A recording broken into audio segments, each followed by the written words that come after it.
गणपति गुरु हिमगिरि सुता गोस्वामी गिरिजेश सहित शारदा नर्मदा वाय हृदय प्रदेश बंदो हनुमत लखन संग रिपुहनु भरत सुजान सिया राम जी को नमनो गाऊँ मानस गान नर्मदापुरम सुख्यातम रेवाया दक्षिणे तटे सेवाश्रमेषु राजिता देवी नर्मदायै नमो नमः।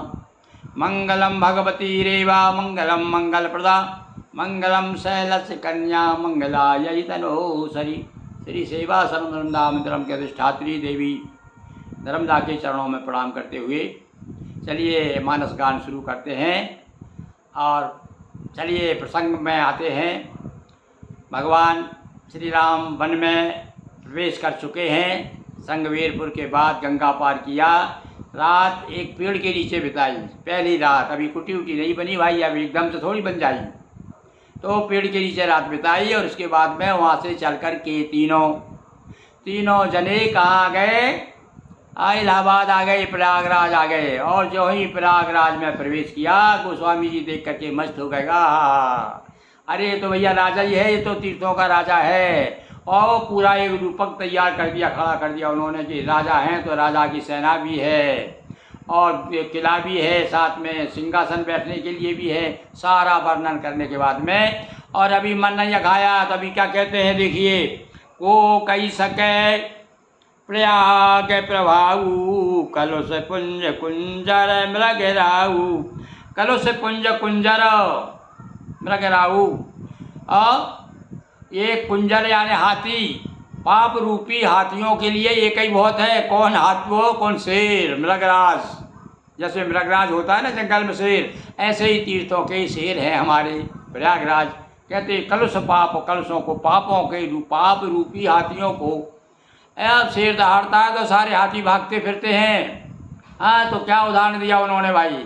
अब क्यों भाई हाथी का उदाहरण क्यों दिया, शेर का क्यों दिया? क्योंकि जंगल है ना, जंगल से चले आ रहे हैं। जंगल से लगा हुआ था पहले, सटा हुआ बड़ा घनघोर जंगल रहा होगा। आश्रम थे ऋषियों के, पहले ऋषि लोग सब आश्रम में रहा करते थे। अब तो सारे ऋषि मुनि जितने सब शहर में आ गए, बड़े बड़े आश्रम बना लिए। वृंदावन में देखो कितने आश्रम बने हुए। अब ये जंगल में कोई आश्रम आज बना तो कोई आए ही नहीं भैया। तो यहाँ तो असतीरथ पति देख सुहावा सुख सागर रघुवर सुख पावा। भगवान देखो प्रसन्न हो गए, बड़े सुख मिला। पर कह दिया बोले सुख देखो, अरे वे तो खुद सुख के सागर है भैया।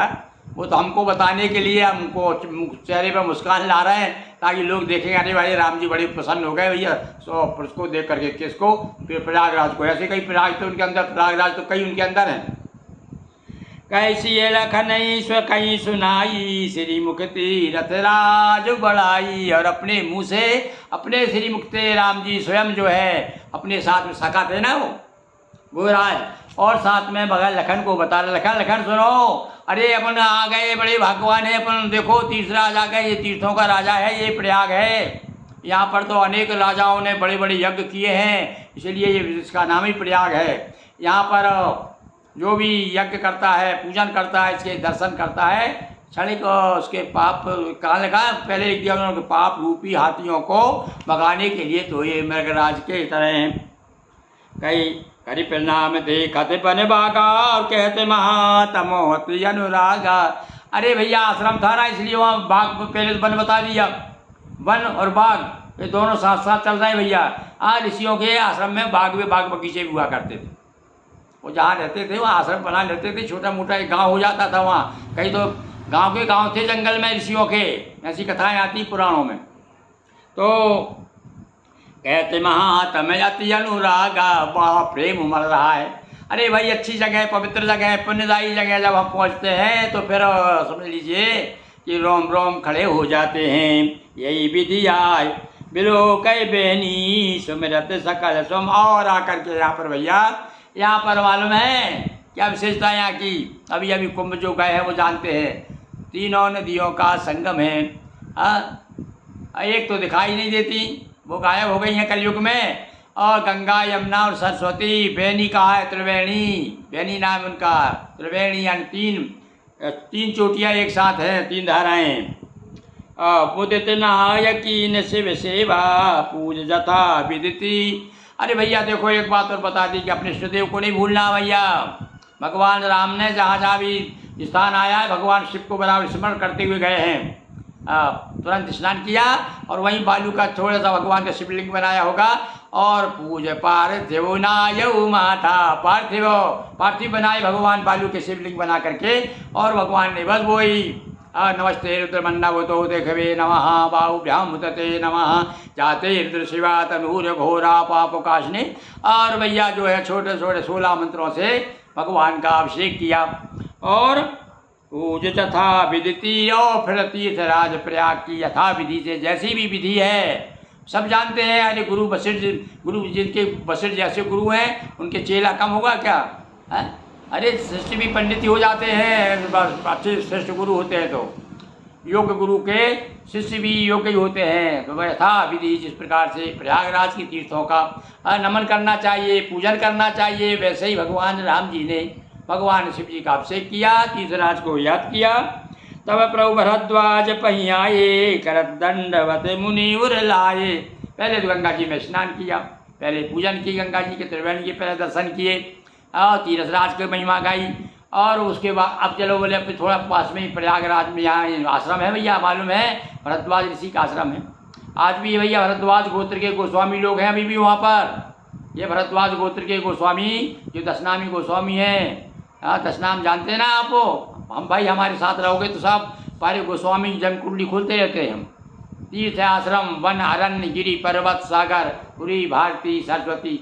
अरे भाई गोस्वामी में भृगु गोत्र होता है, भरद्वाज गोत्र होता है, गौतम गोत्र होता है। ये भरद्वाज ऋषि के जो वंशज गोस्वामी हैं अभी भी वहाँ पर और भरद्वाज आश्रम में जो मंदिर है उसकी पूजा करते हैं। कभी आप जा देखिए। एक बात और बता दें भाई, गोस्वामी लोगों पुरोहित तो है ही, प्रवचन करते हैं, पूजा बड़े बड़े स्थान जो है बड़े बड़े शिव जी के वहाँ बड़े बड़े मंदिरों स्थान पर बड़े महंत हैं, संत हैं और साथ साथ में पंडे भी हैं भाई। वो है गोस्वामी पंडे देखना हो तो जो पीले कपड़े पहने मिलेंगे आपको वो कहाँ गंगा जी के अंदर जो मिलेंगे जल में नाव में, वे जो है गोस्वामी आप पूछ लीजिए जा करके। कहते हैं कि भैया कुछ अन्य ब्राह्मण जो है कई बात क्या भैया रोटी बेटी की बात आती है, पेट की बात आती है तो फिर लोग ज़रा थोड़ा सा अपने आप को श्रेष्ठ बताते हैं। तो ब्राह्मणों ने अन्य ब्राह्मण जितने हैं गोस्वामी के अलग अतिरिक्त तो उन्होंने कब्जा कर रखा था। तो बताते हैं भैया केस चला उसका और अदालत से बताया गया कि भैया गोस्वामी जो है भगवान शिव के उपासक हैं और गंगा जी भगवान शिव के जटा से विराजमान वहाँ से निकली हैं, इसलिए इनकी पूजा का अधिकार तो गोस्वामियों का है। अब भाई कई बार हमारे साथ बड़ी दिक्कत हो जाती है भाई। कुछ गोस्वामी हमारे पास में एक आए, इधर पास में एक स्थान है मंडीदीप, वहाँ के कुछ राधा मंदिर में पूजा कर रहे थे कुछ गोस्वामी। तो अन्य ब्राह्मण आए तो वहाँ इनकम अच्छी होती थी भैया। जब इनकम की बात आती है तो फिर ज़रा थोड़ा सा तो कुछ 2 4 10 ब्राह्मण पहुँच गए वहाँ, बोल के लगाओ हटो हटो गोस्वामी लोग हो तुम शिव जी का पूजन करते हो, शिव का अधिकार, शिव की पूजन का अधिकार है तुम, शिव जी के पूजन का अधिकार है, आपको ये अधिकार नहीं, आप राधा मंदिर जाइए। वो हमारे पास में आए, हमने उनसे धीरे से कहा आप शिव से कहो। अरे तो बहुत अच्छी बात बताई भाई, गोस्वामी का अधिकार शिव पूजन का है तो फिर अन्य ब्राह्मण क्यों डटे हुए हैं? दूसरे अन्य ब्राह्मण उन्हें हटाओ भाई पहले। अरे हमारा अधिकार आपने छीन लिया तो हमें मजबूरी में आपके मंदिर में आना पड़ा। ऐसा मोटी बात समझा दी उनको भाई, ऐसे विद्वानों। अब उनसे ज्ञान की बात करो, विद्वानों तक की बात करो कि भाई गोस्वामी तो ब्राह्मण मूल रूप से ब्राह्मण ही है, पंडा है, पुजारी हैं, प्रवचन करते हैं, जो पूजा करते हैं तो कोई दूसरे अन्य तो होंगे, अन्य वर्ण के तो होंगे नहीं। पर अब वो क्या समझाए भैया, क्योंकि हमारे समाज में गोस्वामी समाज में पढ़े लिखे लोग कम हैं, तो अब जैसा कि भैया ब्राह्मण जैसा कह दे, अन्य ब्राह्मण जैसा कह देते वैसा मान लेते। तो यहाँ पर भैया प्रयागराज में भगवान शिव की आराधना की राम जी ने, गंगा मैया की जय जय बोली और पंडित पुजारियों की कुछ ना कुछ तो दान दक्षिणा दी होगी हैं और प्रसन्न किया होगा उनको। और उसके बाद में भरद्वाज ऋषि के आश्रम में आ गए। मुनि मन मोद न कछु कही जाई, ब्रह्मानंद रास जन पाई।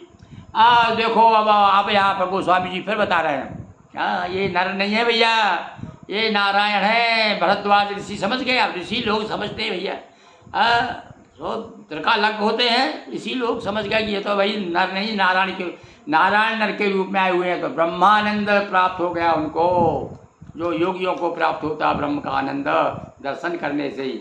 यहाँ पर भैया ज्ञान से भक्ति को श्रेष्ठ बताने का प्रयास किया गया है। और भक्ति सरल भी है, इसलिए श्रेष्ठ कहा है। भाई भक्त लोग तो कहेंगे भाई हम अपने घर को, कोई अपनी महतारी को डायन तो कहता ही नहीं, कहना ना, तो इसलिए यहाँ पर वो कह रहे हैं बड़ी ब्रह्मानंद का अपना अनुभव किया उन्होंने। दीन यशीष मुनि सो रहे अति आनंद यश जान, लोचन गोचर सुकृत फल मनऊ किए विधियान। और इधर आशीर्वाद भी दे रहे हैं और मन में अपने आप को बड़ा भगवान मान रहे हैं कि लोचन गोचन सकत फल, सारे पुण्यों का फल मिल गया कि हमारे आँखों के आगे आप आ गए, और जो भगवान विधाता ने कृपा कर दी है। दीन शीश मुनीश और अति आनंद उस जान, मन में ऐसा समझ करके कि आज हम बहुत भाग्यवान हैं। तो आप देखिए भरद्वाज मुनि जी से आ गए हैं। भरद्वाज के बारे में कभी हम आपको बताएंगे, उनके बारे में कुंडली खोलेंगे, समय मिल गया तो, नहीं तो आगे आपको कल बताएंगे। बोलिए सियावर रामचंद्र की जय, पवन हनुमान की जय, बटुक भैरव देव की जय। हर हर हर महादेव शंभो।